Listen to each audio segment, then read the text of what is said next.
like to tell you a story. It'll just take a few minutes, I promise. It's about my friend Laura. She's an archaeologist. I don't completely understand what that means, but it sounds pretty badass, so I don't ask too many questions. Is this filming? Did it say anything on the screen? Yeah, it says 4 seconds. Perfect. Last spring, Laura texted me and asked, "Want to join my expedition in Katmai this summer?" And I was like, "Oh yeah, super low-key. Just let me check with my graduate advisor." Because, after all, I'm not really badass myself. But he said it was okay and I was in. What for, I was not quite sure. All I knew was that there was this guy, Griggs, who went up there to Alaska 100 years ago, looking for a crater, and we were going to try to find his camps and see what he might have left behind. My mind, as I'm sure yours does now, ran immediately to visions of toilet paper and cans of beanie weenies. As it turns out, I was not completely wrong. I'm just thinking how awesome this footage is gonna be, where it's like the most jankiest like Nat Geo expedition ever. We're like kayaking or canoeing on tiny paddles. You have like this life jacket that's a giant hole in the back. It's pretty gnarly. Oh, okay, let's start here. In 1912, there's this guy, Dr. Robert Griggs. He's a botany professor, interested in plants and all that stuff. But he kind of wants more, like a lot more. He wants to be an explorer, lead men into distant lands, go into the unknown, discover, toil, fight scurvy. But Griggs has a problem. Expeditions are hard to come by. They cost a lot of money. You have to know the right people, and most importantly, you need to have a place to go. By 1912, the pickings are rather slim. Peary reached the North Pole in 1909, the Norwegians stuck their flag into the South Pole in 1911, Everest is no place for an academic, and he's a bit too green to dive into the Amazon. Lucky for our little hero, he's about to get his big break. On the morning of June 6, 1912, the ground on the Alaska Peninsula begins to shake. Shortly thereafter, a volcano in the Aleutian Range begins to erupt. For 60 hours, it coughs up magma, ash, and pumice, raining grit across southern Alaska and as far away as Seattle. Within days, Griggs' air quality in Ohio starts to decline. Later in the month, the Nile River will drop as a result of the weather patterns created by the plume. They coin a Katmai, and Griggs gets excited. Besides the sinking of the Titanic, this is the story of the year. This is Griggs' shot. He calls in some favors, works his connections, brushes up on his basic geology, and in 1915 he is on a boat bound for the Katmai coast. Robert F. Griggs, professor of botany, is an explorer by God. So he actually isn't all that bad at it either. He leads 4 trips to Katmai, does some pretty decent field work, takes heaps and heaps of notes, finds a big crater and a bigger, smokier valley. And he makes a name for himself. Perhaps most importantly, his discoveries lead President Wilson to designate the area as a national monument in 1918. But this story isn't about Griggs. Nope, it's about a different kind of leader, explorer, and academic.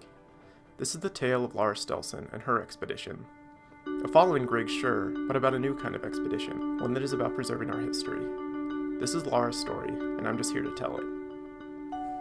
In early June, Laura and her team, minus me and another expedition member, flew out to the Katmai coast.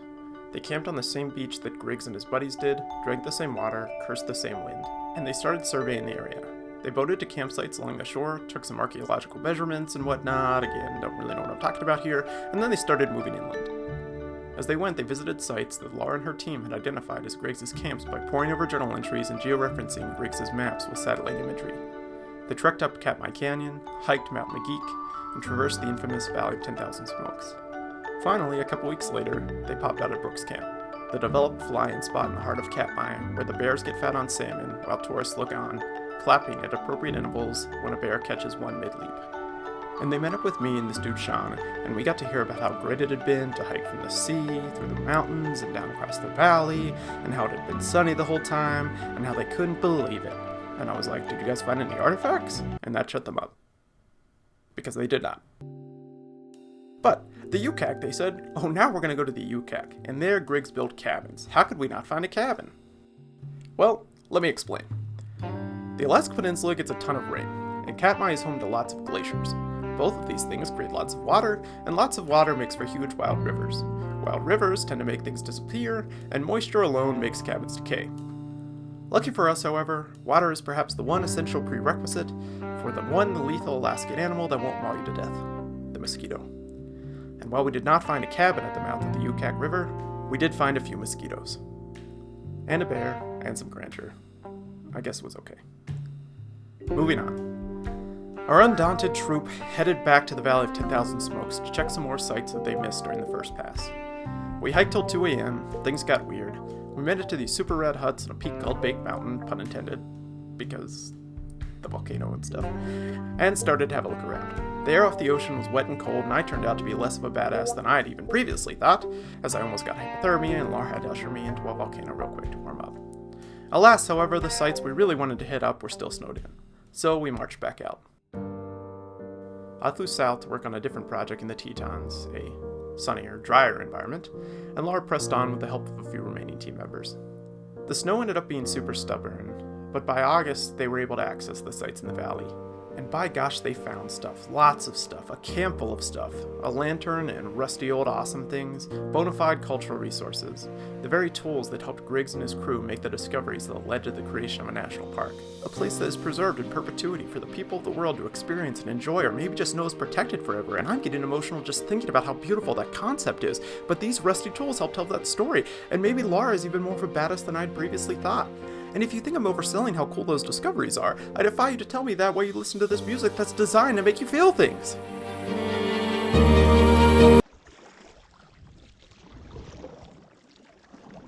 Okay, enough of that.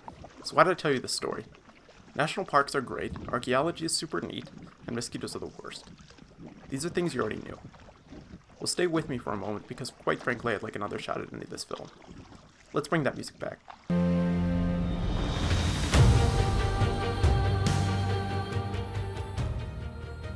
Okay. In 1912, a volcano erupted in Alaska, and Robert Griggs went up to check it out. His discoveries compelled Americans to make it a national park, and last year, Laura Stelson went looking for signs of Griggs' passage. The things we found, the photos we took, and the cold nights we endured will make sure that not just the park as a whole remains protected, but that even the lantern that lit the way for its protection will keep its rightful place therein. Well, how was that first story?